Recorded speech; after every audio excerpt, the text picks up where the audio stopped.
XSFM입니다. I, D, W, K. 그 아실의 유승균 PD입니다. 범죄가 적다지만 캐나다 사람들도 인생에 스트레스 많습니다. 한국에서는 가구도 정치도 들여오지 못해 아쉬워들하는데 스웨덴 사람들도 고통스러운 문제는 많습니다. 북극여우 소장에 따르면 최근 가장 큰 문제는 부동산 정책 실패라네. 2021년 7월 마지막 목요일에 그것은 알기 싫답니다.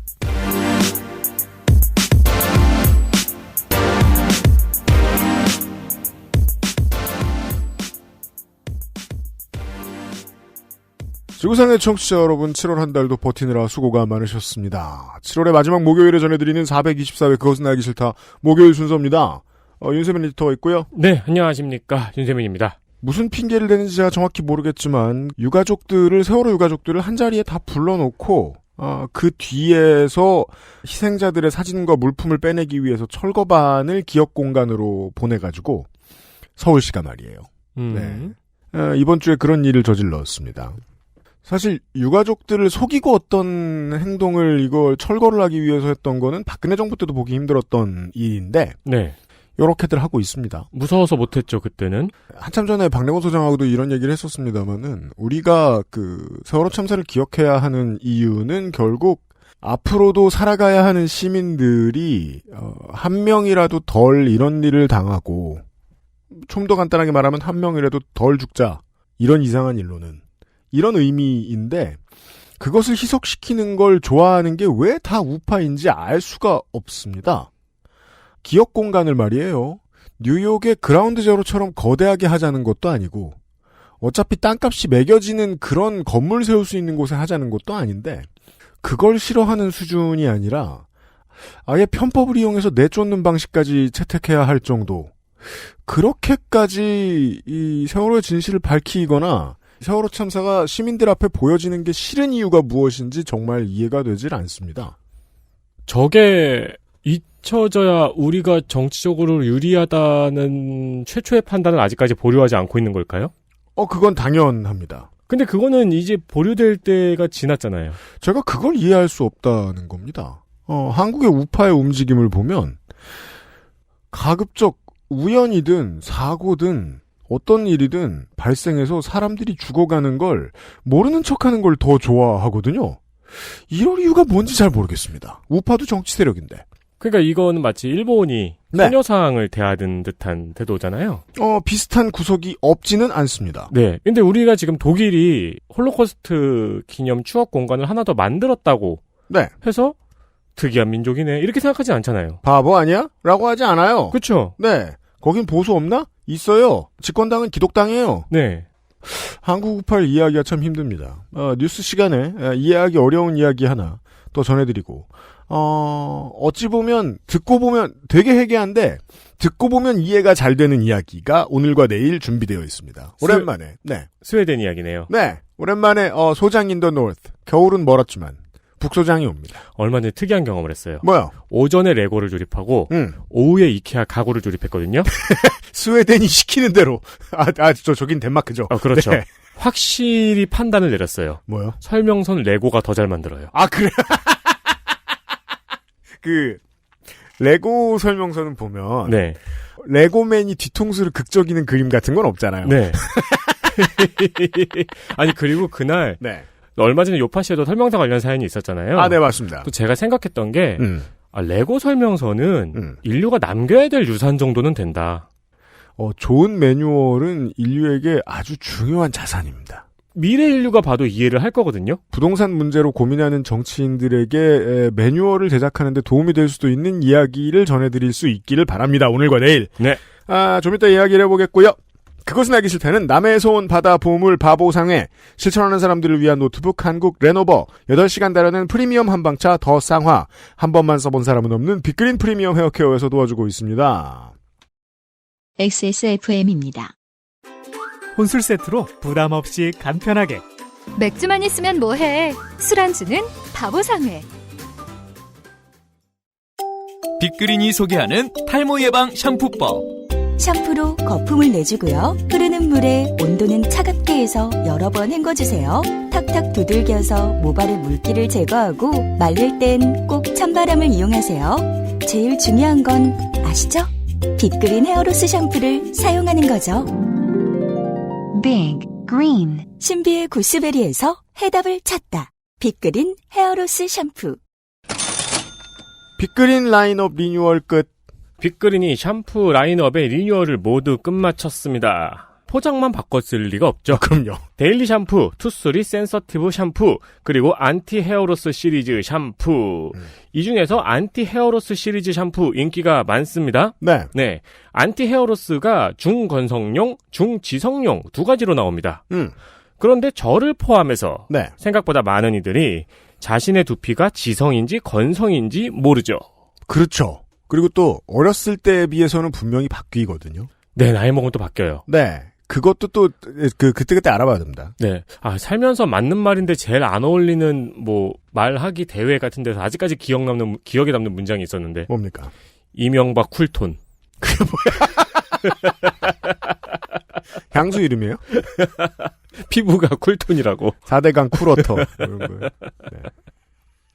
그래서 빅그린이 이벤트를 마련했습니다. 네. 보통 이러면은 건성인지 지성인지 확인할 수 있는 방법을 소개해드려요. 이런 식으로 하잖아요. 그런 거 안 합니다. 네. 둘 다 줘봅니다. 그렇죠. 저희들은 물자로 승부합니다. 그렇습니다. 당신 두피가 지성인지 건성인지 몰라서 전부 다 준비해봤어. 8월 한 달간 샴푸 구매 고객 모두에게 안티 헤어로스 50ml, 안티 헤어로스 샴푸 카렌듈라 50ml를 모두 증정해 드립니다. 지성용, 건성용을 다 써보십시오. 그렇죠. 직접 둘 다 체험해 보시고 자신의 두피를 파악해 보신 뒤에 네. 맞는 샴푸를 이용하시면 됩니다. 그렇습니다. 지금 달려가시지 마시고 내일 모레 글피에 달려가세요. 8월 한 달간입니다.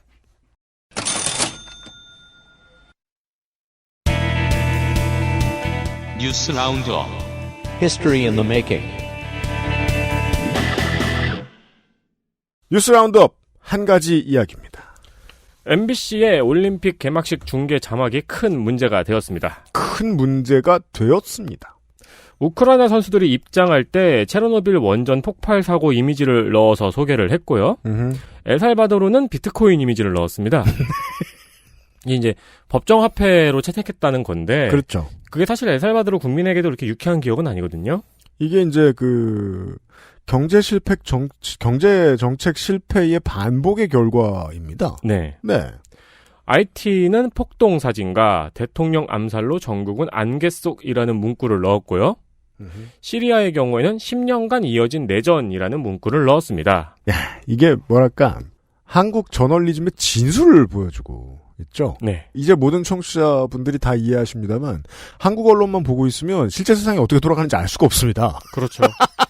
워낙에 이상한 소리들을 많이 해놓으니까 그 버릇의 연장선에 있죠. 그러면 이 스포츠 저널리즘 하던 사람들인데 이 사람들은 그걸 어디서 배워왔을까? 통신사에서 우락가야던 사람들도 아니고 그냥 두면 이런 게 나온다고 볼 수밖에 없습니다. 네. 마셜 제도는 한때 미국의 핵실험장이라는 문구를 넣었고요. 아프가니스탄의 경우에는 양귀비 운반 사진을 넣었습니다. 또 다른 점 이제 많은 사람들이 지적했던 거는 또 자기들이 아는 나라에 대해서는 이런 치욕적인 말을 안 넣습니다. 네. 네. 노르웨이는 연어, 이탈리아는 피자, 그리고 터키는 아이스크림 아저씨가 나왔더라고요. 네. 그 돈두루만가? 네. 그 아저씨 있죠. 그 아저씨 사진을 넣었더라고요. 뺏어가는 분. 네. 네. 근데 이게 이제 이런 감입니다. TV조선이나 채널A의 콘텐츠들은 기본적으로 60, 70대를 상정하고 콘텐츠를 만듭니다. 조금 무례하더라도 이 사람들이 이해할 수 있을 수준에 맞춥니다. 근데 이번에 MBC의 자막과 화면은 그것마저 넘어섰습니다. 그렇죠. 일본은 초밥, 그리고 루마니아는 영화 드라큘라의 이미지를 썼습니다. 네. 팔레스타인의 경우 이스라엘 분리장벽 사진을 썼고요. 네. 사모아는 드웨인 존슨과 로만 레인지의 사진을. 저는 이게 제일 이상했어요. 그게 반반인데요. 스포츠 시장에서, 미국의 스포츠 시장에서 퍼시픽 아일랜더들에 대해서 이야기하는 건 네. 좋은 일이에요. 네. 그건 헤리티지를 존중하는 문제니까. 네. 그런데 스포츠 시장 바깥에서 퍼시픽 아일랜더들을 이야기하면서 스포츠 얘기만 하는 건 또 멸시예요. 그렇죠. 그럴 가능성이 있어요. 네. 로만 레인즈도 그쪽 퍼시픽 아일랜드예요? 네, 사촌입니다. 사촌이에요? 네. 지금 알았네요. 네. 직계죠, 로만 레인즈는. 네. 아파, 시카, 70년대 레슬링을 보시던 분들은, 네, 아무튼. 네. 또한 코로나 백신 접종률과 1인당 GDP를 소개했어요. 네. 자막에. 이것도 역시 격차에 집중한 정보라는 비판을 받았습니다. 보면서 너무 웃긴 거예요. 접종률이 1%인 걸 왜 써줄까? 그러니까요. 우리 저희가 올 초였습니까? 작년이었습니까?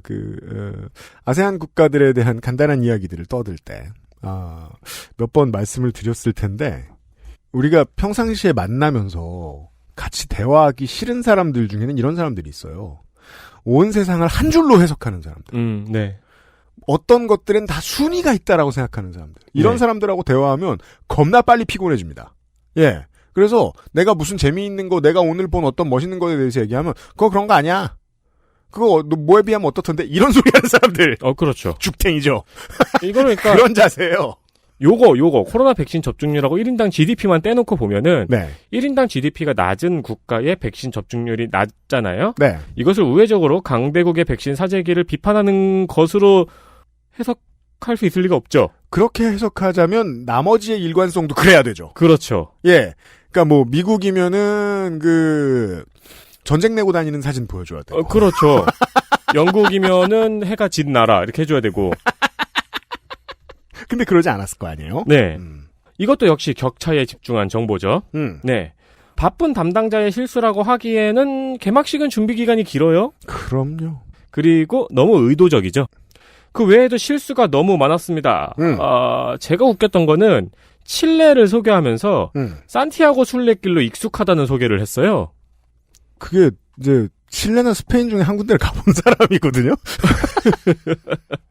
그러면 이제 스페인에 가서 여기가 칠레군이라고 했을 것이고, 그렇죠. 칠레에 가서 어떤 둘레길을 걸으면서 산티아고군이라고 했을 것입니다. 아니 그리고 우리나라에서 산티아고 순례길이 유명해진 방송이 하나 있죠. 그래요? 나영석 PD가 만든. 맞아요. 네. 그 방송의 이름이 스페인 하수기예요.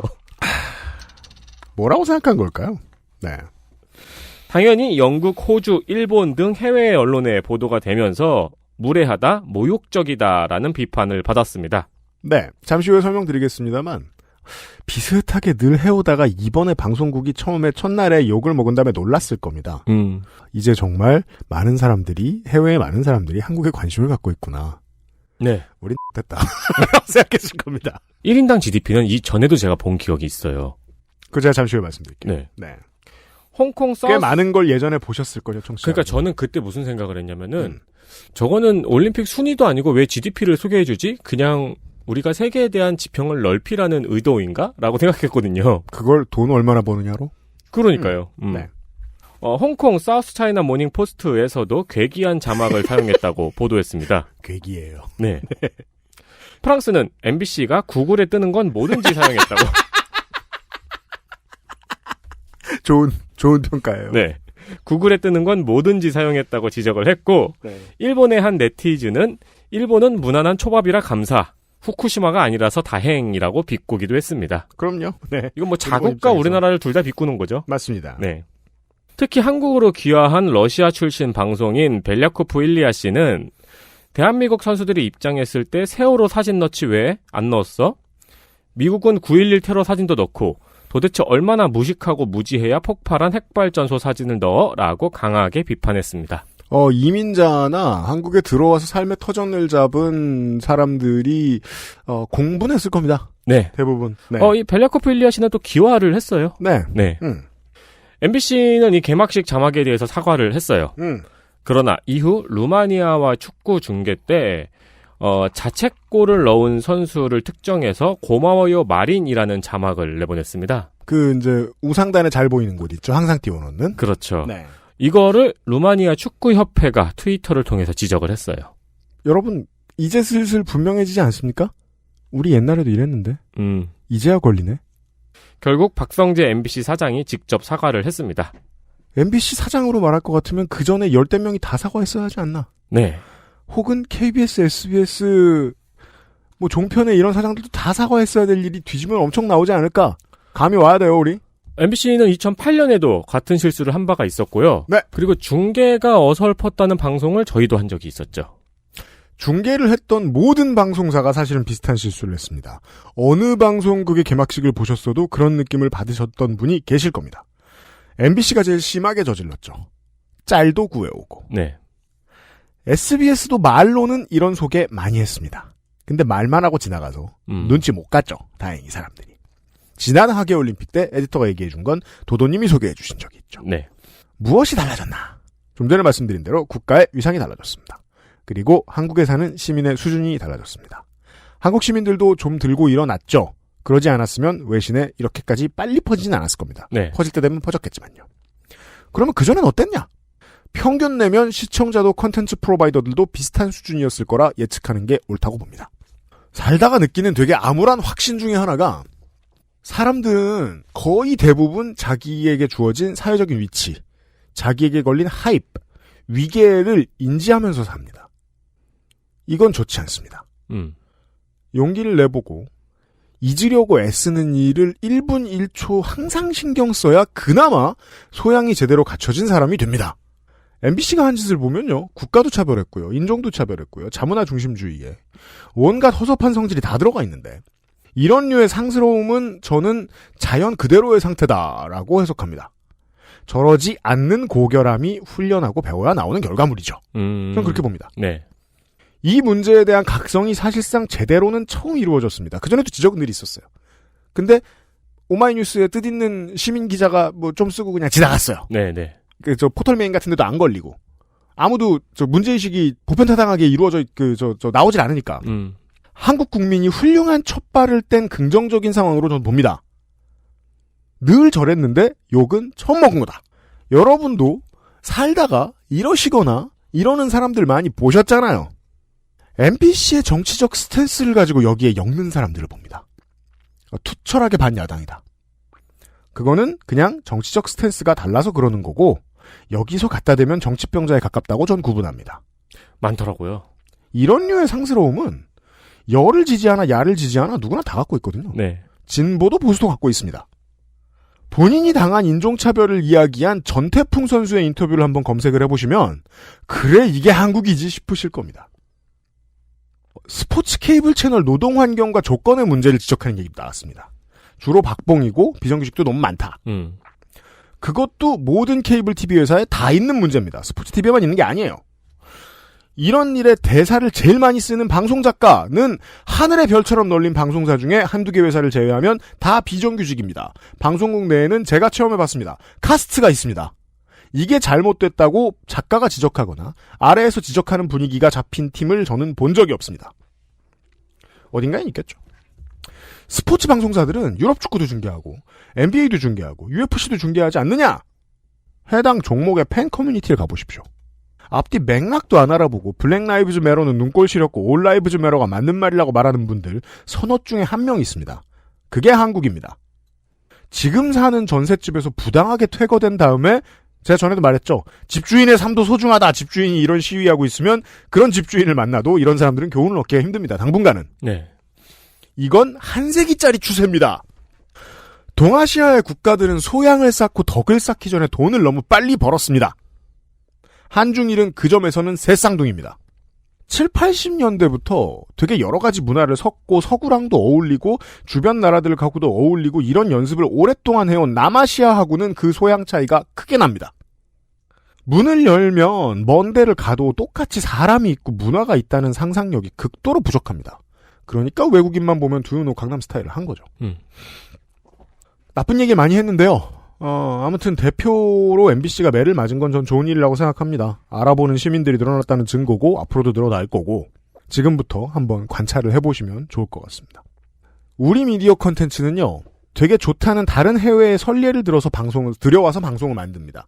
자생적으로 생긴 것도 있지만 전통적으로는 일본이나 서구의 것들을 많이 베껴왔죠. 네. MBC 때문에 생긴 일이니까 MBC 스포츠 플러스에 대한 상념으로 마무리를 좀 해보겠습니다. 이 만들어 놓은 결과물을 보면요. 수입해 오기 전에 원전하고 조금씩 달라요. 메이저리그 야구 중계는 현지 방송국이 구성을 담당합니다. 카메라 감독님도 다 현지에 있고 PD들도 현지에 있고 관중을 비춰줄 때 기준이 있어요. 1번. 좀 전의 플레이로 인해서 생겨난 경기장 내의 감정을 대변해줘야 됩니다. 2번. 지금 경기를 치르고 있는 두 팀의 역사와 문화를 대변해주는 장면이 나와야 됩니다. 역사와 문화를 대변해주는 장면이면 관중 중에 유니폼을 풀로 입고 있거나 나이가 많이 드신 분을 소개하거나 아니면은 뭐 시카고 컵스가 우승하기 직전에 그 저주받은 염소 본인은 아닙니다만 염소를 보여준다거나. 예. 네. 근데 MBC 스포츠 플러스의 야구 중계를 보시면 관중을 비출 때 1번 이걸 좀 고려한 다음에 경기장 내의 감정 네. 이걸 좀 보여준 다음에 나머지 모든 조건은 다 풀매한 젊은 여성으로 채워집니다. 그건 우리나라 스포츠 중계가 다 그러죠. 엠스플이 제일 심합니다. 네. 사람들 사이에서 말 안 해도 느끼는 분위기하고 맥락이 있어요. 이거를 이제 정치적으로 너무 심한 거 아니냐라고 평가하시기 전에 엠스플의 야구 중계를 보시면서 한번 세보세요. 10번 중에 몇 번이 그러나. 거의 9번. 9.5번입니다. 제 경험에 의하면. 사람들이 말 안 해도 느끼는 분위기하고 맥락이 있습니다. 그건 뭐 술 마실 때 뭐 대화할 때 다 있습니다. 맥락이 있어요. 근데 그 맥락을 끊어요. 그 다음에 PD랑 카메라 감독 관음증으로 이걸 채우잖아요. 이러면 중계진이 할 말이 없어지죠. 맥락이 끊겼으니까. 네. 그래서 그 기에 눌립니다. 네. 카메라 감독이 뭘 잡았느냐 하는 그 기에 중계진이 눌려요. 그 장면이 경기 중계 보면 대여섯 번은 나옵니다. 말을 안 하죠, 보통. 우리는 그 문제점을 무시해올 만큼의 국민들이었던 거예요. 이 긴 세월 동안. 다른 회사보다 MBC 스포츠가 특히 심합니다. 네. 데이터 애널리틱으로 보면 MBC 스포츠 플러스는 다른 회사보다 훨씬 유능한 회사입니다. 근데 문화 코드로는 문화방송이 제일 저질입니다. 이런 측면에 있어서는. 그 사람들이 계속해서 앞으로도 물갈이가 될 텐데 그러다 보면 쥐도 새도 모르게 갑자기 바뀌는 문제입니다. 이런 문제는. 어제까지 이랬다가 내일 확 바뀌지는 않습니다. 문화 코드란 사람들의 마음속 깊은 곳에 어딘가에 내재돼 있는 거니까. 한두 명 갈고 몇 번 문제시 됐다고 바뀌지 않을 겁니다. 계속 이렇게 갈 겁니다. MBC를 위시한 많은 대형 방송사가 한동안 이런 문제 일으킬 거고요. 그때마다 알아두시면 도움이 될게요. 늘 이랬고 이제야 혼나기 시작한다는 겁니다. 그리고 돌아보면 되게 멀리 와 있어요. 제가 예전에 뉴스 아카이브에서 한번 말씀드렸던 것 같은데 2010년대 KBS 1박 2일에서 게임을 해서 승자팀은 그 해에 미스 코리아와 데이트를 했고 패자팀은 개그우먼이랑 데이트를 하는 그걸 제가 뉴스 아카이브에서 전해드린 적이 있었거든요. 네. 지금 와서 돌아보면 아득히 먼 곳이죠. 만약에 그들이 나라였다면 밑에 백신 접종률과 GDP를 깔았을 것입니다. 네. 네. 간단한 뉴스 아카이브였습니다. 아니요. 간단한 뉴스 라운드업이었습니다. 간단한 뉴스 라운드업이었습니다. XSFM입니다. 임금님께 진상한 전통 방식 그대로. 현대인에 맞춘 프리미엄 한방차. 더 쌍화.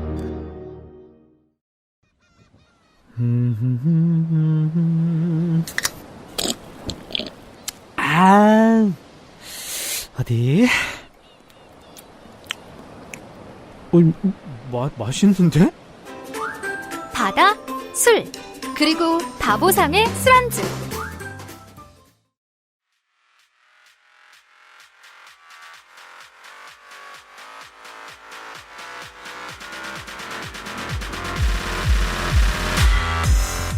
북유럽 연구소 팟캐스트 에디션.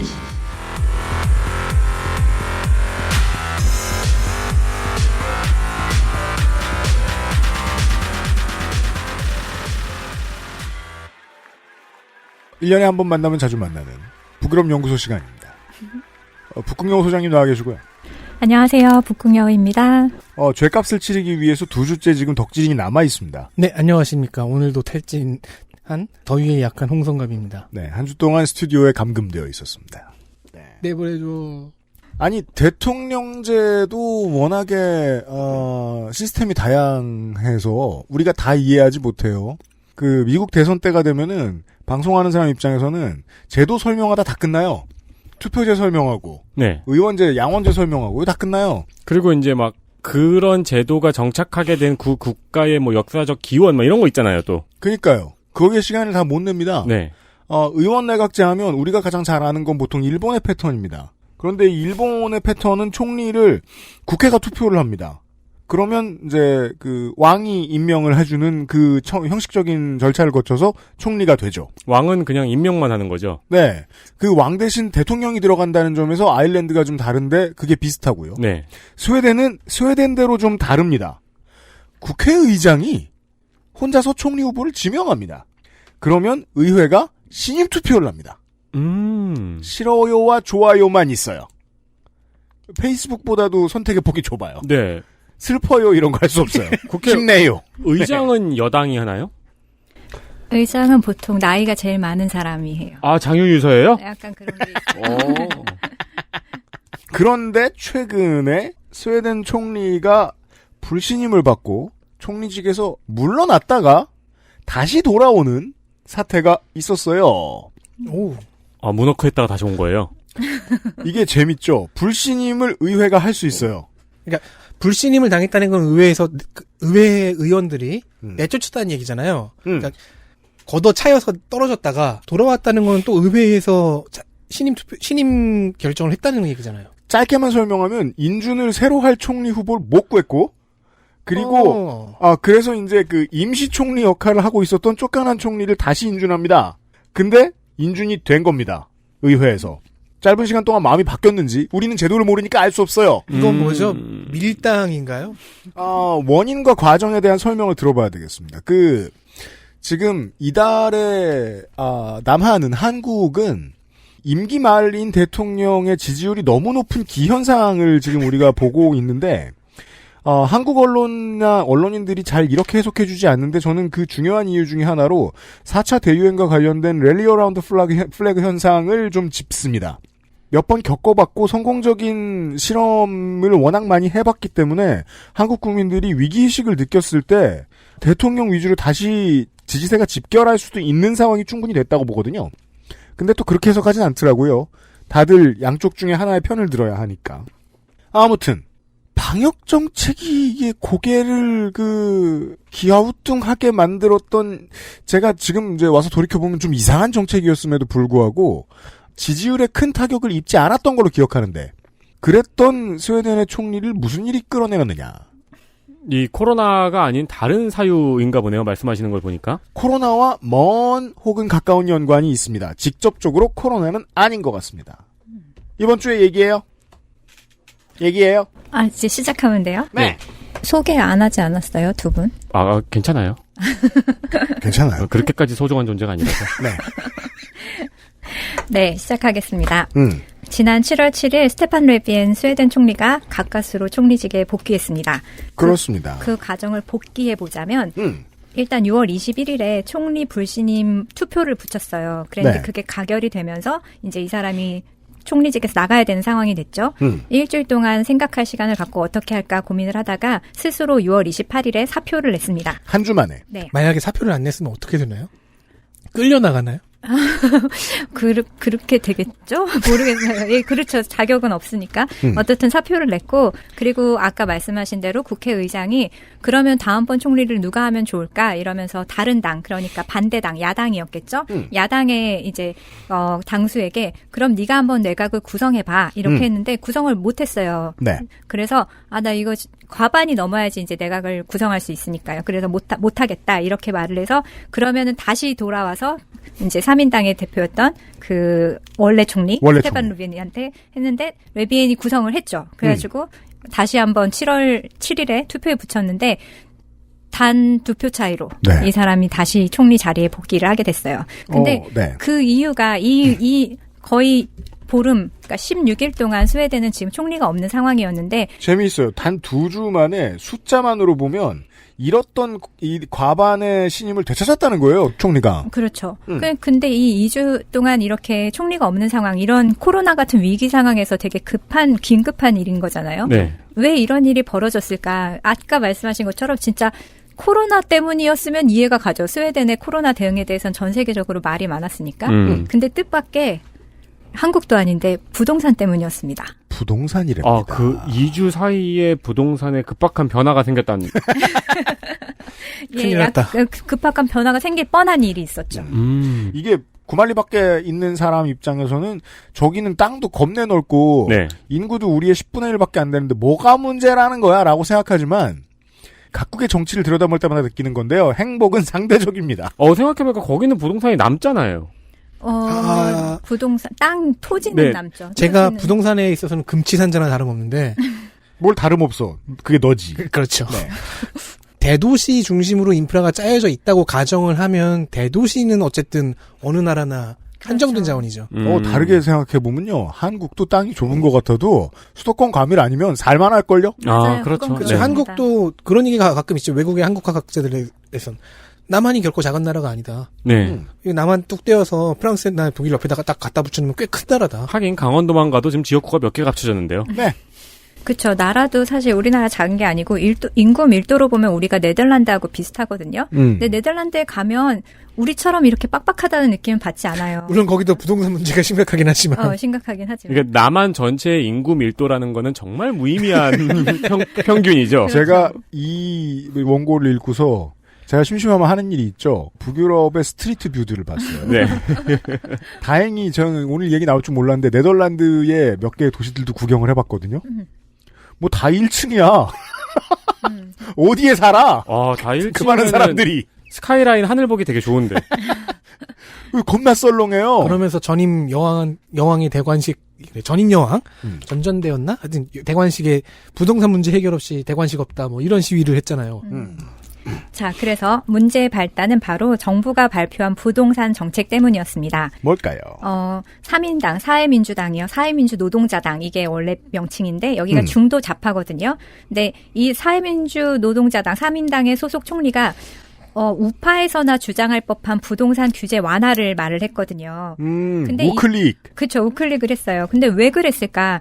3인당 100년도 넘는 이런 전통을 가진 당에서 울며 겨자 먹기로 신축 아파트 임대료 상한선 폐지 검토를 발표한 데는 그럴 만한 사정이 있었습니다. 보통 생각하기를 한국의 정당들 중도라고 불리는 쪽 유럽 가면 되게 오른쪽이고 좌측이라고 불리는 정당 유럽 가면 가운데쯤이다라고 얘기합니다. 네. 뭐 제가 아는 전문가는 정의당도 유럽 가면 우파다라고 말을 해요. 그건 좀 과장이다. 뭐 과장 잘해요 원래 그 먹물들이. 근데 3인당이 이런 말을 한다? 그거는 우리나라에 놓고 비교를 해도 여전히 비교가 되는 것이 민주당도 이런 거 우리나라 민주당도 이런 얘기 하면은 지지율 떨어질 거예요. 그럴 수도 있죠. 네. 사실 저는 제가 약간 보수적인 성향인데 제가 볼 때는 3인당이 되게 왼쪽이거든요. 제가 스웨덴의 정당 기준으로 봤을 때 전 스웨덴의 중도 우파에서 조금 더 오른쪽이 제 성향에 맞는 것 같아요. 그래요? 네. 아무튼 그래서 의원 내각제를 채택하고 있는 스웨덴은 1980년대 이후에 3인당 2번, 온건당 1번. 그러니까 3인당이 좌파에선 가장 큰 당이고요. 온건당이 우파에서 가장 큰 당이에요. 네. 그래서 그 올로프 팔메가 집권했던 시기 1976년까지는 3인당이 쭉 내리 44년을 했었고 한 번 진 다음에 3인당이 진 다음에 온건당 한 번, 3인당 2번, 온건당 한 번, 3인당 2번 이런 식으로 정부가 그러니까 정권이 왔다 갔다 하는 방식이었거든요. 지지율이 거의 비슷해졌나 보네요. 네, 어느 정도 비슷해졌어요. 그리고 사람들도 이게 사실 복지 정책을 흔들지는 않기 때문에 어느 당을 지지하든지 큰 차이가 없어요. 우파가 들어와도 네. 온건당이 못 건드리는 부분이 있는 거군요. 네. 그러다 보니까 얘네 너무 오래 했어. 그러니까 이번엔 얘네 줘야지. 이런 방식으로 투표를 하게 되죠. 하긴 그래도 스웨덴인데 그 나라 우파 정당이 집권을 했다고 퍼주기는 이제 없다 뭐 이런 소리하고 그렇죠. 네. 120시간 렛츠고 이러진 않을 거란 말이에요. 스웨덴에서 스윙 보트라고 하니까 보트를 읽게 되면 자꾸 바이킹 생각이 나네요. 그러니까 저런 드립을 쳐도 된다면 너무 오래 감금되어 계셨던 것 같아요. 네, 지금 생각이 잘 이어지지 않습니다. 아무튼 그래가지고 이렇게 왔다 갔다 했는데 근데 재밌는 건 사실 선거 공약집을 보면 좌파들은 우파의 마음을 얻어야 되기 때문에 우파 공약이 많고 한국이랑 비슷하네요. 그거. 네, 이래요. 실제로도. 그래서 그러다가 2014년 선거에서 극우 정당인 스웨덴 민주당이 등장을 하기 시작하면서 판이 흔들립니다. 걔네들은 번듯한 극우 미친놈들입니다. 네. 네, 이제 이 극우 정당이라서 이게 어떻게 보면 좌우로 이렇게 재편이 돼 있었는데 제3당이 들어오면서 2014년에 12.9%의 지지를 얻어요. 그래서 제3당으로 올라서다 보니까 어떤 당도 단독으로 과반을 형성할 수가 없는 거예요. 제3정당은 그런 구실을 하죠. 근데 이게 극우정당이라는 설명이 맞다고 하신다면 네. 그러니까 우리공화당이 3당이 된 상황인 거네요. 맞아요. 네. 그런 셈이죠. 여기를 극우정당이라고 부르는 이유는 여기 이 당의 뿌리를 이렇게 찾아 내려가다 보면 나치하고 연관이 돼 있거든요. 네. 그래서 지금은 굉장히 많이 변했고 또 이민자에 대해서 반대도 전격적으로 반대라는 것도 아니에요. 우리는 이민자 오케이. 그렇지만 책임 있는 이민을 받자. 우리가 감당할 수 있는 수준의 이민을 받자. 이 정도가 여기에 극우니까 아까 말씀드린 것처럼 좌우의 개념이 우리랑은 많이 다르다고. 그건 그렇습니다. 네. 어떻든 간에 2014년에 3인당이 이제 정부를 구성을 했는데 단독으로는 과반을 못하기 때문에 녹색당하고 연립정부를 구성을 해서 내각을 이끌었습니다. 네. 근데 그나마도 지지율 38%의 소수정부였어요. 그 둘을 합해도.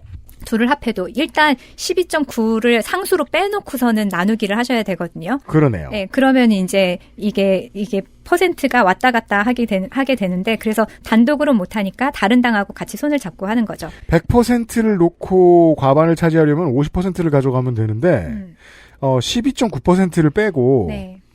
87%에서 과반을 차지하려고 하니까 60%가 넘게 필요해져요. 그렇죠. 네. 근데 이때 3인당도 그렇고 공원당도 그렇고 누구든지 이 제3당인 스웨덴 민주당하고 손을 잡으면 정권을 차지할 수 있어요. 이 극우정당과 손을 잡으면. 네, 일단 여기서 12%, 13%를 갖고 있잖아요. 네. 그러면은 이 사람들이 30% 정도가 되거든요. 네. 3인당이 30%, 무슨 온건당도 28% 이 정도가 나와요. 그러면 30에서 12 하면은 벌써 42가 되잖아요. 그러면은 나머지 당들이 중간을 선택하는 당도 우리는 아무데도 협력 안 해 이런 당이 있기 때문에 그러면 정권을 차지할 수가 있는데 어떤 당도 우리는 스웨덴 민주당하고는 손 안 잡아. 연정 안 해. 이렇게 선언을 한 상태였기 때문에. 캐스팅 보트를 정광훈 목사가 쥐고 있는. 그런 상황이에요. 근데 모두가 그 정광훈 목사를 손 안 잡아. 왕따하고 있는. 그렇죠. 딱 그 상황인 거예요. 야, 언제 들어도 이 스웨덴의 정치인들은 참 선비들이에요. 급한데 급한 선택을 안 해요. 아니 근데 잡으면은 12.9% 잡겠다고 잡으면은 38%에서 몇 프로가 떨어져 나갈지 알 수 없으니까. 그건 그렇습니다. 네. 얼마의 집토끼를 잃을지 알 수 없죠. 네. 다들 그거는 정치적 자살 행위라고 그 당시까지만 해도 그랬었거든요. 그렇군요. 그러다가 2018년 선거를 했는데 4년 후에 이제 스웨덴 민주당이 더 올라갔어요. 17.8%. 네. 이제는 무시하기가 어렵네요. 그렇죠. 20%에 가까운. 그렇죠. 이제 여기랑 손 잡으면 누구든지 정말로 정권 차지할 수 있었고 이 사람들도 우리랑 손 잡아. 이렇게 이제 자신만만하게 이런 상황이 된 거죠. 와, 그 유승준 씨처럼.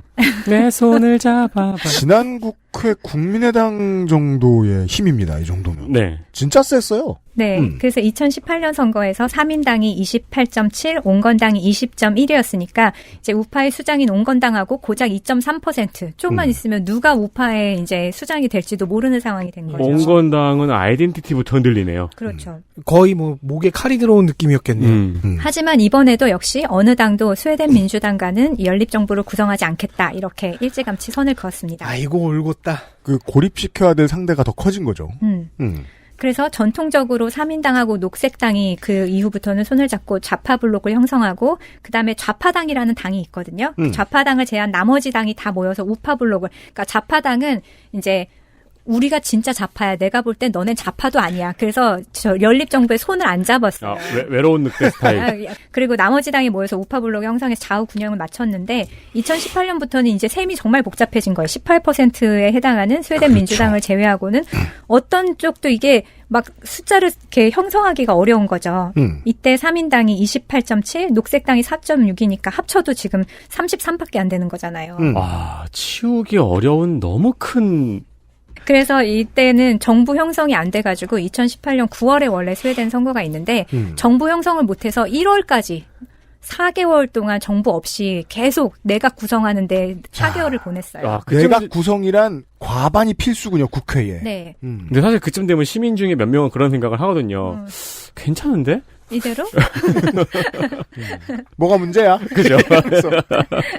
네. 그래서 그때 결국 아까 말씀드린 3인당, 녹색당 더하기 중앙당이라는 당이 있는데요. 중앙당은 예전에 농민당에서부터 발전한 당이고 아. 원래는 우파예요. 약간 왕을 뭐 지지하고 이랬던 우파였는데 거기서 떨어져 나와가지고 여기 붙고 그다음 자유당이라고 좌파당 이렇게 리버럴 그러니까 경제에 있어서 자유주의 같은 걸 추구하는 당인데 요 두 개가 3인당의 손을 잡아주면서 중도 우파 연합이 흐트러지고 이제 3인당을 지지하면서 4개월 만에 가까스로 내각을 구성했었죠. 지금 알려주신 두 개의 정당이 원내에서 제5, 제7의 정당들인데 그렇다고 해서 우리나라처럼 막 한 석 있고 두 석 있고 그런 게 아니에요. 네, 제법. 세가 꽤 큽니다. 네. 중앙당이 4위예요. 중앙당이. 아, 그래요. 죄송합니다. 사당이 31석. 원내의 거의 10분의 1 수준이에요. 네. 마지막 꼴찌라고 할 수 있는 8당인 녹색당이 16석. 그래서 여기 이제 이렇게 다당제가 잘 형성이 돼 있는데 어떻든간 우파에서 떨어져 나와서 3인당을 지지해 준 거잖아요. 그러면서 조건을 내걸었죠. 우리가 너네 지지해 줄 테니까 그러면 이거 들어줘 하면서 내걸었던 조건이 바로 부동산 개혁, 신축 아파트에 대한 임대료 상한선 폐지다. 자, 이게 연정의 재미있는 점이죠. 작은 정당의 진짜 캐스팅 보트는 이렇게 쓰입니다. 우리가 이게 지난번 국회에서 국민의당에게 볼 수 없었던 어떤 진취적인 태도죠. 이거를 어쩔 수 없이 내각을 구성하려면 이 부탁을 들어줘야 되고 네. 이 부탁을 들어줬더니 총리가 잘렸다. 네, 약속은 이제 약속이니까. 그래서 전통적으로 이제 주택 임대료를 스웨덴은 시장에 맡겨왔어요. 이게 시장에 맡겨왔다고 하면 되게 웃기지만 이게 이렇게 북유럽 물가를 감안을 하면은 이제 북유럽 물가 비싸잖아요. 네. 집세가 되게 비쌀 것 같죠. 근데 이제 수도인 스톡홀름의 스튜디오 아파트 월세가 지금 5천 크로나가 제 최저선이에요. 그럼 우리 돈으로 한 70만 원 정도 되거든요. 70만 원이요? 네. 그러면 파리나 런던에 비하면 거의 반값 수준이에요. 그렇죠. 유럽의 다른 도시에 비하면. 네. 그러니까 물가를 감안한다고 해도 스톡홀름 월세가 되게 낮게 형성이 돼 있는 거죠. 그러게요. 거기 물가를 감안하면 정말 싼. 그런데 이게 시장에 맡겨왔으면 사실 막 이렇게 스톡홀름 같이 사람들이 많이 사는 곳이면 막 올라야 되잖아요. 네. 근데 이게 되게 잘 규제가 되는 것처럼 낮게 형성이 돼 있었거든요. 당연히 관에서 칼같이 관리를 했을 거라고 예측할 수 있습니다. 그렇지만 스웨덴은 대부분의 모든 것은 자율에 맡기는 거지 관에서 규제를 하지 않아요. 자율에 맡겼는데 어떻게 이렇죠? 그쵸, 다들 신기하죠. 선비야. 이게 스웨덴의 임대료는 정부 규제나 개입 없이 임대인과 임차인 대표가 협상을 통해서 정하도록 되어 있습니다. 아, 임차인 협회의 맞아요. 파워가 있는 거군요. 네. 그래서 임차인 협회가 전국 조직이에요. 아, 임차인을 정치 세력화했군요. 이거 좋네요. 그래서 1950년대 공공임대주택부터 시작해서 이제 1978년부터 민간임대주택도 세입자와 공급자 대표가 단체 협상을 통해서 매년 임대료 인상률을 결정해 왔습니다. 전국 단위 조직인 세입자 조합이 지부별로 집주인 대표 또는 부동산 회사랑 협상을 해서 상한선, 올해는 몇 %까지 올릴 수 있다 이렇게 정하는데 대략 연평균 인상률이 2% 이하로 결정되어 왔습니다. 야, 그러면은 이제 막 경제지 같은 데서 막 깡패 같은 임차인 대표들 막 이러면서 기사 쓰고 막 그러겠네요. 그 임차인 대표 중에 하나라도 뭐 도덕적인 문제를 일으키면 그걸로 이제 난리 칠 거고. 그렇죠. 길에서 침뱉어. 임대료가 비싸다고 단체 캠핑 준비하는 임차인 대표들 막 이러면서 2% 이하라는 말은 한국식 어휘로 바꿔보자면 1%대. 네, 보통 1.99 뭐 이런 식으로 형성이 돼요. 근데 물가 상승률도 있을 거 아니에요, 그 나라도. 네. 그러면 거의 동결. 그런 수준이라고 네. 봐야죠. 동결 그 이하인 경우가 훨씬 많았겠어요. 그러니까 이게 당사자 간의 협상으로 시장에 맡겨서 결정을 해왔지만 어떤 규제보다도 강력한 효과를 내온 셈이니까 이게 시장에 맡겨왔다 이렇게 말하는 게 약간 무색할 지경입니다. 그렇죠. 규제보다 훨씬 세죠. 네. 임차인 근데 조합은. 임대인과 공급자가 계속 졌다는 게 신기하군요. 그러게요. 근데 이거를 이제 얘기하려면 사실 스웨덴의 임대주택에 대한 역사를 먼저 말씀을 드리는 게 좋을 것 같아요. 스웨덴은 지금 이제 임대주택에서 사는 사람의 인구가 전체의 30% 정도가 되는데 30%요? 네. 그 중에 15%가 공공에서 공급한 것이고 이제 나머지 15%가 민간에서 공급한 것인데 그렇다고 해도 여기를 약간 사회주택이라고 봐야 하나? 이래서 공공성이 강하기는 해요. 근데 이게 역사적인 맥락이 있어요. 네. 뭐냐면 이제 스웨덴이 중립국이잖아요. 네. 그래서 제2차 세계대전이 있었을 때 스웨덴은 중립국의 지위를 이용해서 전쟁의 포화를 피했습니다. 그래서 당시 유럽은 전쟁이 끝난 이후에 전 유럽이 거의 황폐화되고 기관시설이 다 파괴됐죠. 그래서 모든 게 물자가 부족한 거예요. 근데 스웨덴은 살아남았잖아요. 그렇죠. 그러니까 공장도 있고 물자도 있고 그러니까 유럽에 있는 나라 곳곳에서 스웨덴에다가 물건을 이제 스웨덴에서부터 수출을 하기 시작한 거예요. 그러니까 스웨덴이 정말 2차 세계대전 이후에 이런 화랑이 없을 정도로 경제가 막 부흥하기 시작했어요. 돈이 알아서 굴러 들어오는. 정말로. 그래서 이제 물자를 공급하느라 경기가 대화랑이니까 공장을 다 돌려도 이게 수출 물량을 감당할 만한 일자리는 많은데 사람이 없는 거죠. 구인난. 네. 한국 전쟁 때 일본처럼. 그런 셈이에요, 진짜. 국가적 구인난. 그래서 전국 각지에서 일자리를 찾아서 도시로 몰려왔지만 여전히 손이 부족했습니다. 그래서 스웨덴은 일자리를 채우기 위해서 이때부터 적극적인 노동 이민 정책을 펴요. 그래서 당시에 스웨덴에서는 뭐 배를 타고 핀란드나 이런 데 가서 스웨덴으로 와라. 스웨덴에 일자리가 많다. 이렇게 구인 광고를 하기까지 했었다고 해요. 그래서 배 태워가지고 오는 거예요? 네, 배 태워서 오는 거예요. 그리고 핀란드 사람들은 또 스웨덴어를 좀 잘하거든요. 그러니까 핀란드는 1순위, 그 다음에 저 멀리까지 가서 이탈리아, 그리스, 폴란드, 루마니아, 헝가리, 유고슬라비아, 세르비아, 심지어 터키에서도 스웨덴 가면 터키 사람도 되게 많거든요. 그래서 이렇게 일자리를 찾아서 이민을 왔습니다. 인종의 용광로.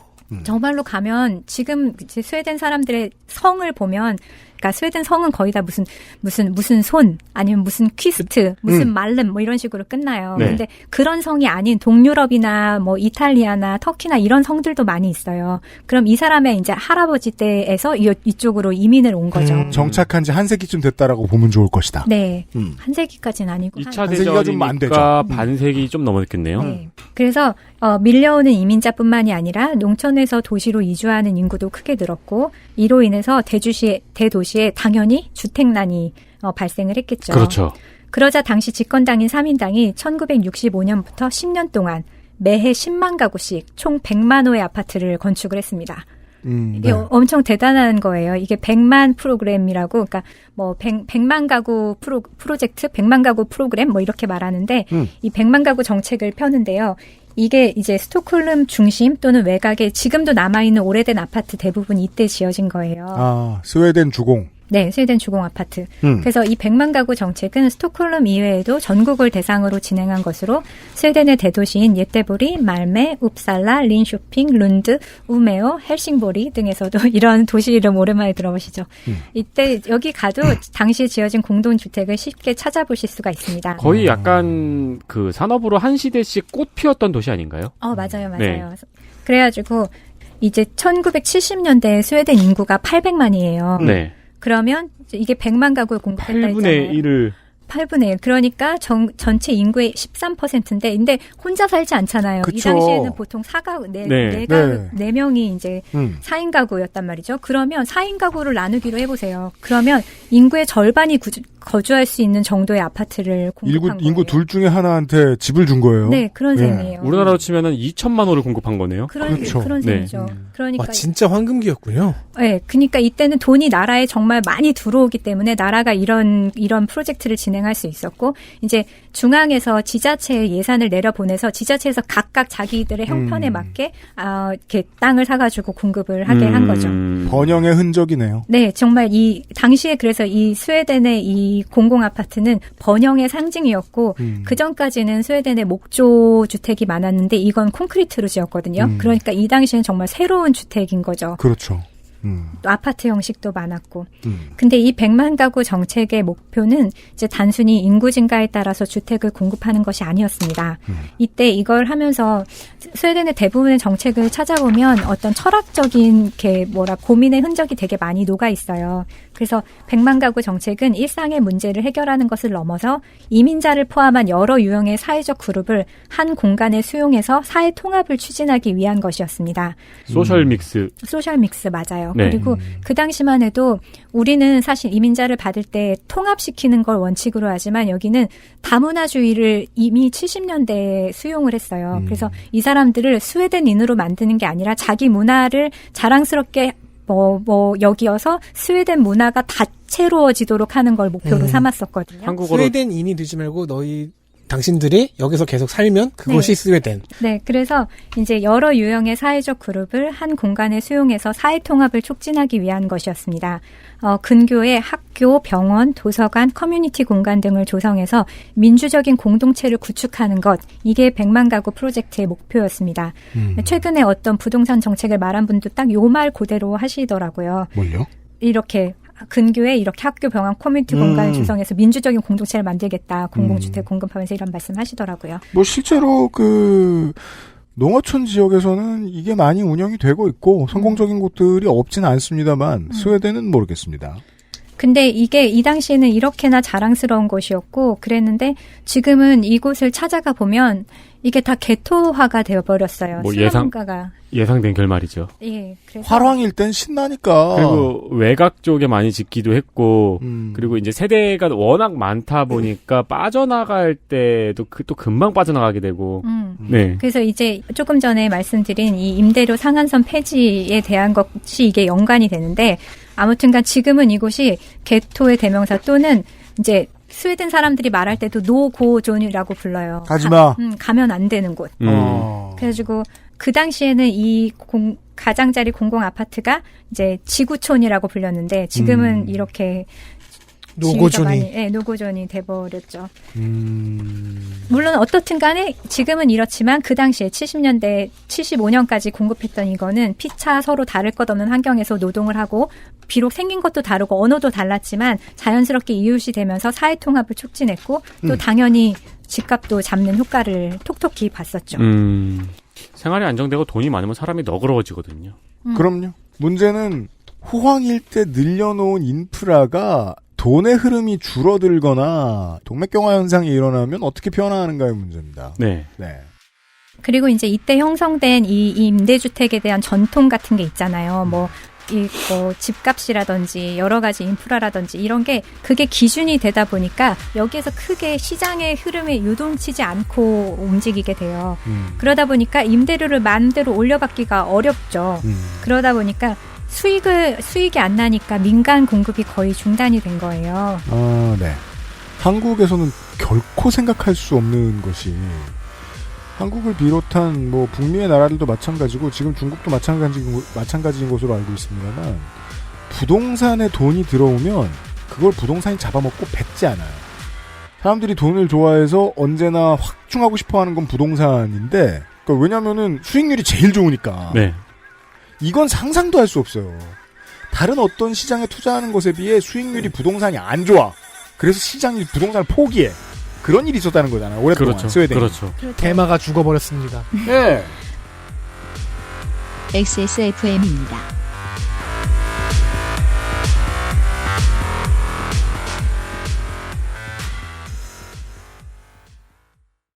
투쓰리에서 헤어로스까지 XSFM과 함께한 5년. 빅그린이 자연에서 해답을 찾아갑니다. Big Green 건강한 변화의 시작. 빅그린 헤어케어 시스템. 67년이었지 아마. 종로의 작은 한의원이었어. 진도산 구기자, 청궁, 당귀, 숙지황. 좋다는 건 죄에 넣고 불순물을 제거하며 8시간 정성껏 다려냈지. 임금님께 올린 그 방식 그대로 말이야. 부드럽고 달콤한 전통의 쌍화차. 요즘 사람들은 그걸 더 쌍화라 한다지. 현대인에 맞춘 프리미엄 한방차. 더 쌍화. 세계에서 유일하게 카본 소재로 제작한 프리미엄 노트북 레노버 싱크패드 X1 카본, X1 요가. 내 비즈니스, 내 삶의 프리미엄을 더해보세요. Lenovo for those who do.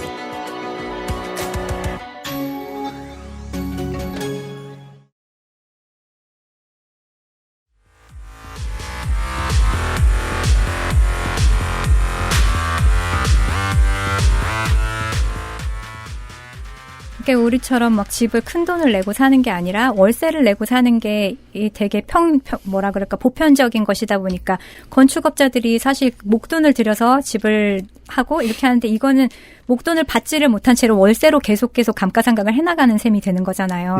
그러다 보니까 민간에서는 이거 해서 돈이 안 벌리는데 공급을 할 이유가 없고 공공은 또 월세도 아까 못 올렸잖아요. 2% 막 이렇게밖에 못 올리고 전 세계의 이 수준에 비교해봐도 높지 않은 상황인 거잖아요. 시장 경쟁력이 없는 부동산이라니 한국의 입장에서는 상상도 할 수 없습니다. 임대업자 다 죽었다.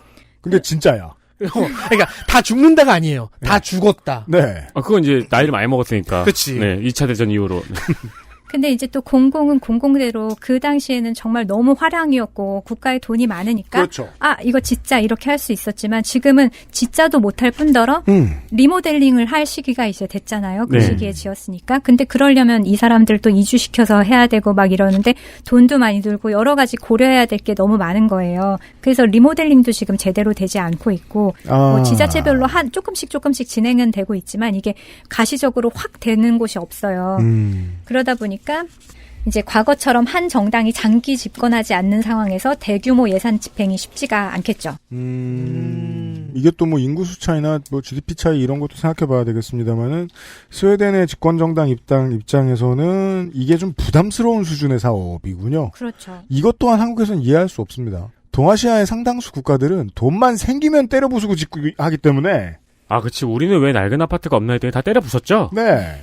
근데 여기는 사실 대부분의 유럽이 그렇겠지만 때려 부시는 이런 게 별로 없어요. 계속 유지보수해서 쓰는 게 사실. 유럽은 죽어당 부수잖아요. 네, 그러니까 뭐 도시 외관도 그렇고 여러 가지 뭘 보호해야 되는 것도 있고 그래서 그러기가 쉽지 않다 보니까 계속 리모델링은 지연되고 그러다 보니까 낡고 허름한 공공임대주택 지구는 아까 말씀드린 것처럼 특정 문화권의 이민자가 모여 사는 슬럼가처럼 되게 된 거죠. 그래서 지금 만약에 뭐 넷플릭스나 이런 데서 북유럽과 관련된 드라마, 영화 이런 걸 보시면 되게 뭐 음침한 아파트촌이 있고 이민자들이 모여 사는 곳 바로 거기가 지금 말씀드린 공공임대주택 단지예요. 가격이 완전히 저렴해도 문제가 되는군요. 그래서 공급은 없는데 이제 수요는 계속 있겠죠. 아까 말씀하신 것처럼 도시에 일자리가 있으니까 일자리를 찾아오는 사람은 계속 있을 거 아니에요. 근데 이게 암시장을 통해서 웃돈을 얹어서 거래되기까지 합니다. 좀 살만한 곳은 이면 계약이 있군요. 그렇죠. 왜냐하면 여기는 임대를 할 때 이 보호가 굉장히 잘 돼 있기 때문에 내가 나가겠다고 말하기 전까지는 내쫓을 수 없거든요. 네. 그러니까 안 나가고 계속 있으니까 이제 계속 수요는 느는데 빠지는 집이 없는 거예요. 그러니까 월세만 내도 내 집이고 사람이 한국에서 왜 이렇게 내 집 타령하냐면 어떤 형태여도 좋으니까 오래 머무는 게 좋거든요. 네. 이사 갈 때 내 원이 아니고 다른 이유로 이사 가면 사람은 서러워요. 근데 그게 이제 표면형으로 한국에서는 내 집이라는 이상한 단어로 좀 왜곡돼 있는데 상당히 많은 나라들은 그냥 평생 월세를 내면서 내 집에서 살잖아요. 네. 왜냐면 주거 안정보다는 내 집이 더 어감이 좋거든요. 그래서 이제 이게 암시장을 통해서 웃돈을 얹어야지만 살 수 있고 막 이런 대신에 자기 명의로 유지를 하는데 네가 들어서 살려면 월세 2배 내 뭐 이런 식으로.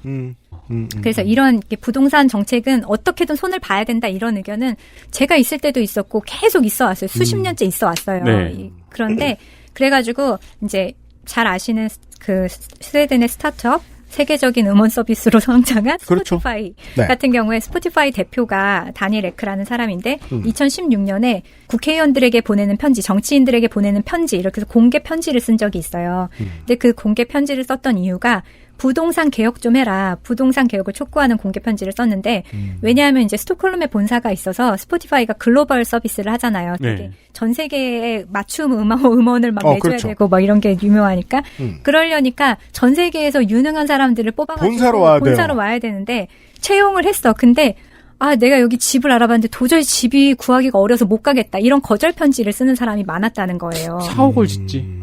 지금은 그래서 사업 비슷하게 자기들이 이제 집을 좀 이렇게 해놓고 한 3개월 동안 신입사원은 여기서 머물면서 집을 빨리 찾아라 이런 걸 하고 있다고. 임시관사를. 네.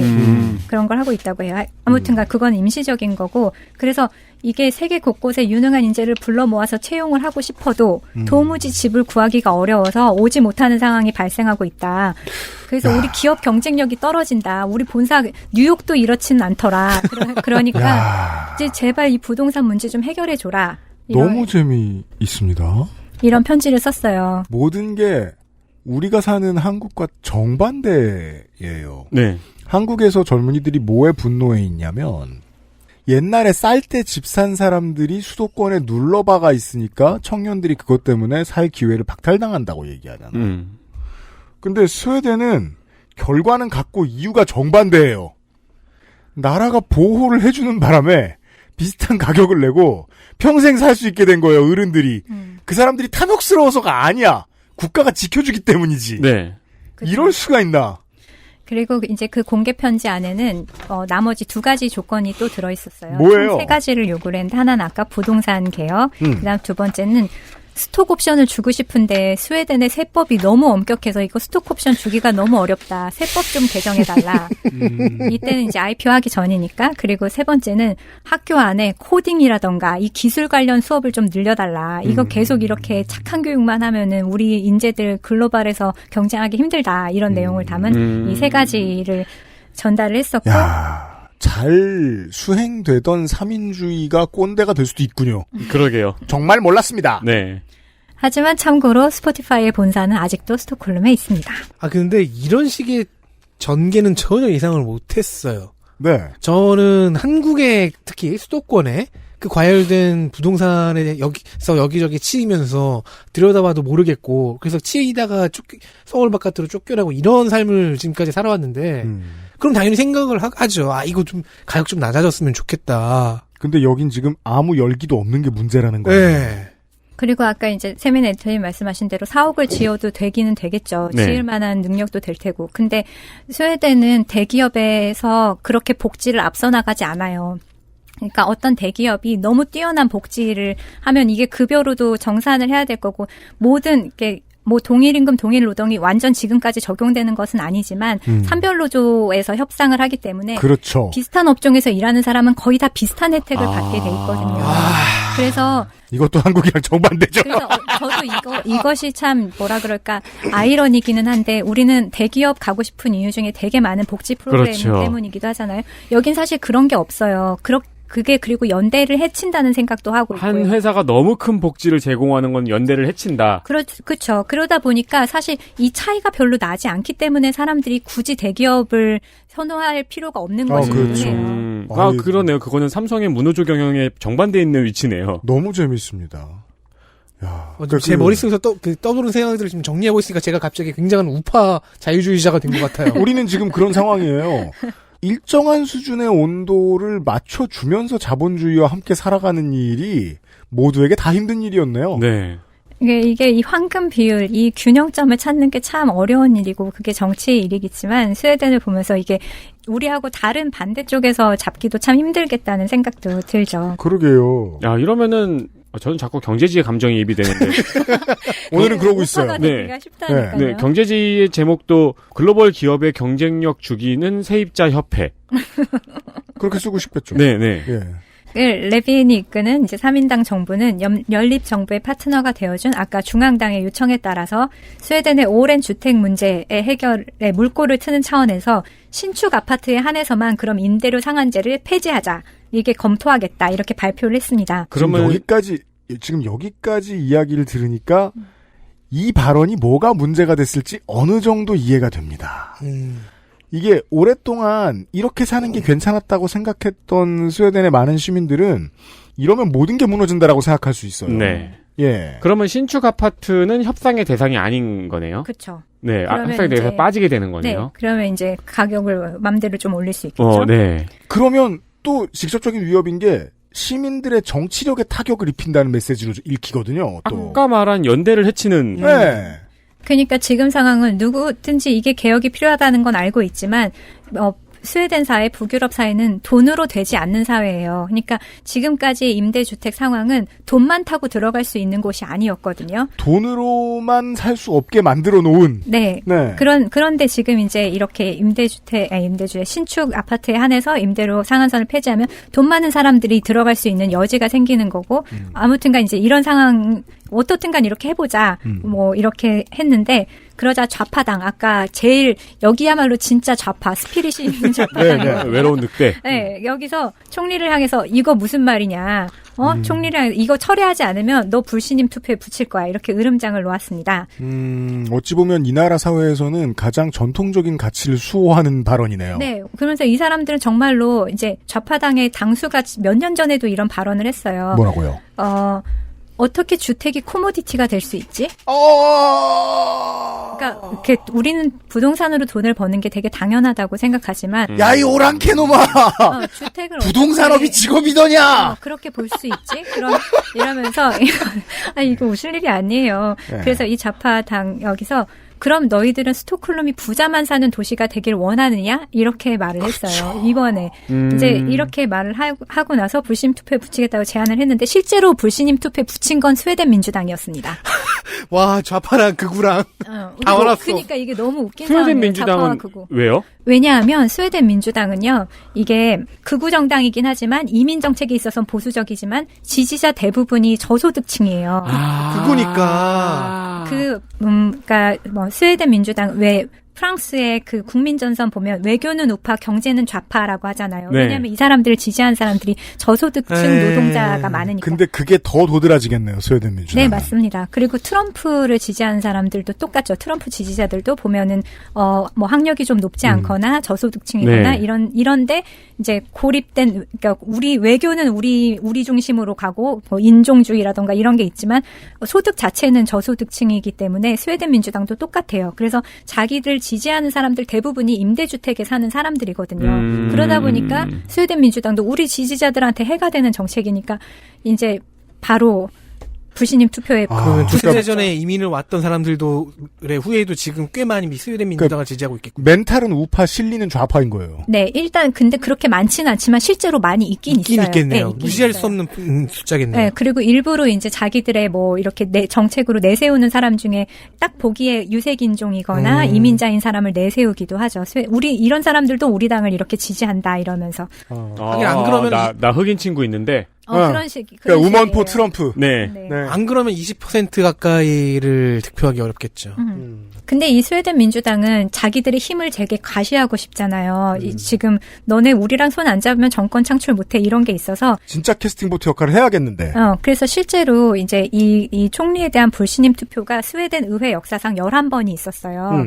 그중에 6번이 이번 임기 스웨덴 민주당이 다 6번을 했었죠. 그리고 이제 이번엔 정말로 이게 그렇게 한국식으로 말하면 밥 먹듯이 탄핵한. 탄핵을 한 거나 똑같은 거죠. 이거 너무 큰 미꾸라지네요. 그래서 이제 스톡홀름을 비롯한 스웨덴의 주요 도시의 주택난은 최근 들어서 위기로 언급될 정도로 상황이 심각합니다. 2008년에 금융위기가 있었잖아요. 그 네. 이후부터 스웨덴의 부동산이 꾸준히 올라서 이제 지난 10년 사이에 평균 주택 가격이 딱 2배가 됐어요. 2008년부터 해서. 10년간 2배. 10년간 2배. 그래서 팬데믹 이후에 부동산 가격이 더 가파르게 치솟았죠. 이건 지금 월드와이드 피노미넌이라고 볼 수밖에 없는 것이 제가 뭐 여러 번 설명을 드렸던 전 세계의 부가 사라진 게 아닌데 팬데믹 때문에 대신 잠들어 있고 가만히 있는 돈을 보면 돈도 못 참고 사람도 못 참아서 결국 주식과 부동산에 돈이 몰리게 되어 있고 그건 전 세계적인 현상이 맞죠. 그렇죠. 지난 5월 기준으로 전년 대비 스톡홀름 아파트가 12% 올랐고요. 그다음에 단독주택은 24%가 올랐습니다. 그래서 아파트와 단독주택 모두 전년 대비 2자릿수의 증가폭을 보인 건 올해가 처음이었습니다. 이 한국 뺨치네요, 이거. 근데 월세를 못 올린다. 월세는 못 올린다. 그렇죠. 그래서 스톡홀름에 이제 아니 월세를 못 올리는 나라도 이렇게 할 정도면 정말 심각한 전 세계적 현상이 맞는 것 같아요. 근데 월세를 못 올리는데 부동산 가격이 왜 오를까 하는 궁금증은 있네요. 그건 이제 존 벌 씨한테 물어봐야죠. 월세를 못 올리지만 이게 민간주택, 그러니까 아까 30%가 임대에 산다 했잖아요. 나머지 70%가 네네네. 있으니까요. 네네. 그래서 이제 스톡홀름을 중심으로 생활 권역까지 포함을 하면 그레이터 스톡홀름이라고 불러요. 스토크홀름이라고 하는데 이 지역의 평균 주택값이 740만 크로나니까 이제 하나로 10억 가량 되는 거거든요. 집 한 채가. 싸긴 싸네요. 한국에 비해서. 네, 근데 그 집 크기가 그렇게 크지 않고 이게 그레이터 스톡홀름은 우리로 치면은 서울 경기를 다 포함한 권역이라고 보시면 돼요. 근데 평균이 10억이면 제법 근데 비슷한 뭐 편이죠. 이상하다고는 생각은 안 드는 게 이 정도는 해야 스웨덴 물가에 맞는 것 같아요. 집값이. 네. 그래서 높은 세금 때문에 세금이 많잖아요. 그러니까 여기선 사실 돈을 모으는 일은 쉽지가 않거든요. 그 대신에 또 연금이라든지 뭐 은퇴하고 나면 여러 가지가 있으니까 돈을 그렇게 모을 필요도 없는 사회이기도 하고. 네, 한국이 지금 그걸 따라하는 중이고요, 열심히. 그래서 높은 세금 탓에 가처분 소득이 많지 않은 스웨덴 사람들한테 가장 안정적으로 자산을 증식할 수 있는 방법이 사실 스웨덴도 똑같이 부동산입니다. 사람이 그건 아무리 제가 아까부터 계속 들어도 말이에요. 여러모로 전후의 역사가 일본하고 데칼코마니에요. 비슷한 이유로 돈을 많이 벌었고 수십 년간 자민당과 사민당이 해먹었어요. 정권 교체도 많이 없었어요. 근데 자민당과 사민당이었기 때문에 정반대로 산 거예요. 네. 그리고 스웨덴 노인네들은 사민주의에 익숙해요. 그렇죠. 예. 그리고 일본의 노인네들은 천황에 익숙해요. 네. 그래서 이제 과거에는 사실 꼭 집을 살 필요가 없는 사람들도 많았어요. 임대주택에 사는 사람들도 많았고 그랬는데 이제 이 금융위기 이후에 부동산을 가지고 있으면 돈을 벌 수 있구나. 이것 때문에 너도 나도 이제 부동산을 살려는 사람들이 늘어났고 그래서 사실 집을 그렇게 많이 사진 않았었기 때문에 집을 사는 일이 쉬웠어요. 스웨덴에서는. 그래서 집값에 이제 우리 주택담보대출이라고 하죠. 네. 마치 10년 전에 비트코인 사듯. 그래서 집값의 일부만 내고 나머지는 이제 금리도 되게 낮고 100년 만기. 갚는 게 100년 만기예요. 그래서 사민주의자도 자기 곳간에 돈 쌓이는 건 좋아하는군요. 그러다 보니까 이제 그래? 그럼 나도 살까? 이러면서 그렇지, 너도 나도 주택 구매에 달려들기 시작했죠. 그리고 왠지 주담대 비율도 되게 낮을 것 같네요. 네, 이 당시엔 10이었어요. 10%만 있으면 살 수 있네요. 네. 와, 난 저 대화를 이해하지 못하겠어. 그럼 긁어 모은 사람들이 있겠네요, 그때. 네. 가능하겠네요. LTV 이런 것도 없을 거 아니에요. 없겠죠. 그게 그때가 이제 그럼 90인 셈인 거죠. 네. 수요와 공급 법칙에 따라서 주택값이 치솟았고 1918년 이제 미국의 뉴스통신사인 블룸버그는 여기 갑자기 부동산이 과열이 되니까 스웨덴의 주택 시장이 세계에서 가장 위험한 시장이다. 이 정도로 꼽았어요. 그렇죠. 그리고 또 이 미국 언론들은 2000년대 중반을 겪은 다음부터 미국 시민들을 위로하기 위해서라도 야 괜찮아 전화라도 큰일 났어 이런 얘기를 되게 많이 합니다. 전화라 부동산도 큰일 났어. 우리만 망한 게 아니야. 그리고 위험했네요. 그리고 한편으로는 위험한 시장. 이것도 사실 암호화폐 시장도 위험한 시장이잖아요. 네, 위험한 시장이란 말은 지금 돈이 몰리고 있다는 말과 같은 말이죠. 돈이 몰리고 그래서 계속 뛰고 다이나믹하게 계속 무언가 변화하고 있다. 근데 원래 시장에 돈이 몰린다는 건 은행이 사람한테 꿔주는 돈이 늘어난다는 거거든요. 그게 위험성이고요. 한 10년 전인가 서울 보증공사가 거기 카피가 사기 위한 집이 아닌 살기 위한 맞아요. 집이었거든요. 근데 지금 여기 스웨덴 사람들은 그 반대를 깨닫고 있는 거네요. 살기 위한 집이 아니고 사기 위한 집. 그러니까 우리 바보 아니야? 평생 집에서 살기만 했어. 그렇죠. 그렇지. 집도 상품이지. 네. 그러니까 이렇게 뭐 집까지 나빠, 새 사는 아빠 이런 책 유행하고. 그러니까 지금 이제 스웨덴의 주택 상황이 얼마나 과열돼 있는지 이해가 가셨죠. 네, 이해됐어요. 그런데 이런 상황에서 임대료는 올리지 못하는 거예요. 불만이 부글부글 할 때가 됐네요. 네, 이제 느껴지시죠. 정치가 이게 너무 재미있는 거예요. 결국 정치의 본령은 사람들의 욕망을 어느 정도까지 풀어주고 통제하느냐의 예술이잖아요. 네. 아니 삼인주의자인들 집 사보면 기분 안 좋겠냐는 거예요. 그러니까 즉 욕망의 벽이 삼인주의의 시스템이 돼버린 거네요. 한국 경제지가 보는 그 시각 그대로예요 지금. 네. 지금 이제 주택은 이런 상황인데 그런데 보시면 이제 RIR이라는 게 있어요. 그게 뭐예요? Rent to Income Ratio. 그래서 월소득 대비 그렇죠. 임대료 비율 이런 게 있는데 이게 이제 20%가 넘으면 과중하다. 그리고 30%가 넘으면 주거빈곤 이렇게 말을 하거든요. 야, 그게 확실히 그래도 여전히 한국 같은 나라에 사는 사람 입장에서 봤을 때는 부럽고 철학이 우선인 그러니까 정치를 하는데 철학이 우선인 나라인 건 맞아요. 제일 중요한 항목을 짚었잖아요. 내가 버는 돈에서 집에 임대료에 쓰는 돈이 얼마냐. 그렇죠. 그건 사람의 행복과 직관적으로 연결이 돼 있다. 그러면 그렇죠. 스웨덴 3인주의는 그걸 통제했겠죠. 그렇죠. 그래서 서울 같은 경우에 이제 이거를 검색을 해보시면 서울 같은 경우에 RIR이 그 월소득 대비 임대료 비율이 25%에서 30% 정도 나와요. 그것도 꽤 잘 사는 사람들 때문에 낮아진 거예요. 그래서 예. 내가 300만 원 벌면 그 중에 100만 원 정도가 임대료로 나간다 이렇게 네. 생각하시면 되죠. 서울 월세를 생각하면은 서울에 있는 사람들이 한 400만 원씩 버나 보네요. 그렇죠. 네. 지금 생각해보니까 어떨 때는 제가 60%까지 갔던 적이 있었네요. 그러니까요. 20대는 50% 넘는 경우가 많죠. 그렇죠. 그렇죠. 맞아요. 네. 그러니까 이제 서울이 30% 가까이 가는데 30% 넘으면 주거빈곤이라는 말이 나오는 시점이 되는데 스톡홀름 몇 %일 것 같으세요? 얼마나 됩니까? 맞춰보세요. 20%가 안 되게 맞췄겠죠. 법적인 장치를 원고에 없는 수치라서 지금 찾아볼 수가 없다. 14.57%예요. 작년 기준으로. 아니 재작년 기준으로.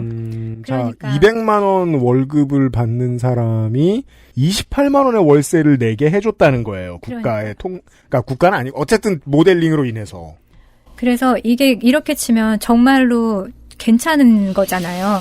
그러니까 자영업을 하시면 아시겠지만 저 옛날에 카페를 했었잖아요. 예. 그러면 월세가 얼마가 나간다. 그러면 열흘을 이제 매출이 딱 하면 이제 월세 벌었다. 이런 생각이 드는데 네. 여기서 13.57%면 15%잖아요. 그러면 여러 집을 빌리고 싶어질 정도일 겁니다. 그럴 수도 있죠, 진짜로. 그렇죠. 시장하고 맞질 않으니까. 네. 사무실 따로 빌려. 네. 200만 원 벌 때는 뭐 그렇다 치는데 400만 원 벌 때는 실제로 둘을 빌려서 써도 상관없겠네요. 그렇죠. 월요일에 집, 화요일에 집. 그러면 쉽게 생각하면 국가의 입장에서는 단순하게만 생각하면 성공이에요. 왜냐하면 노동자가 노동의 대가를 더 많이 획책할 수 있게 되었으니까.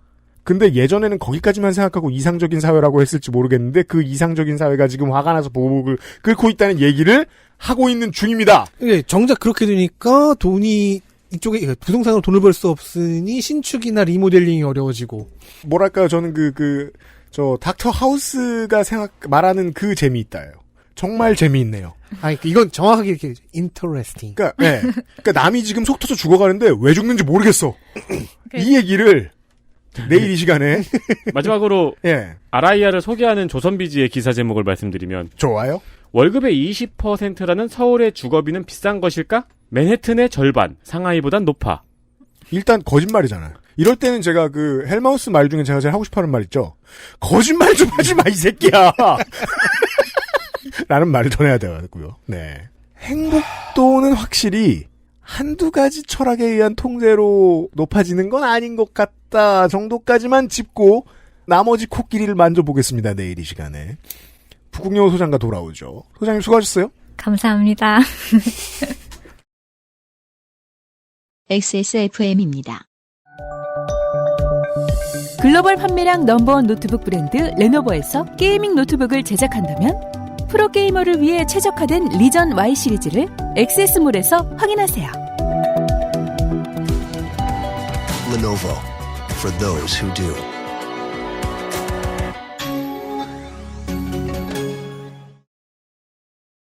다시 한번 법은 사람들의 요구와 가장 깊이 관련이 있는데요.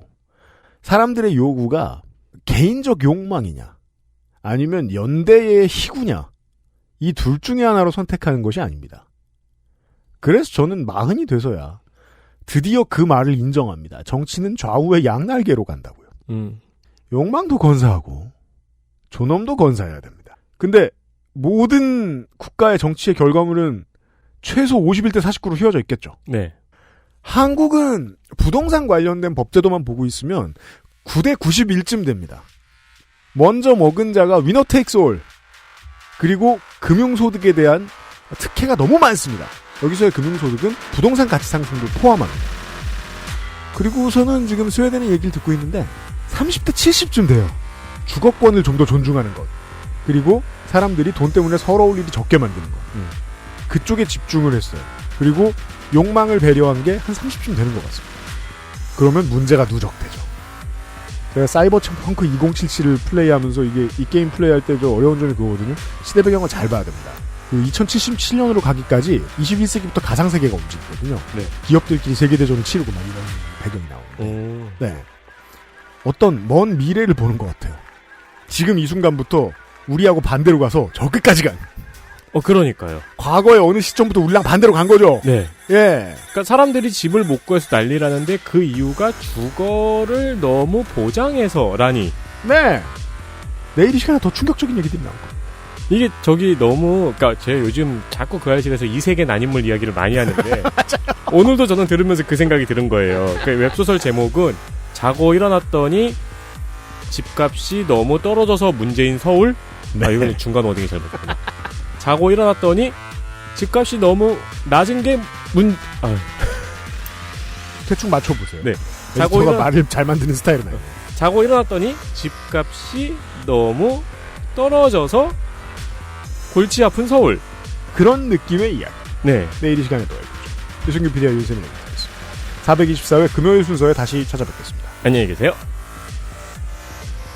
XSFM입니다. I, D, W, K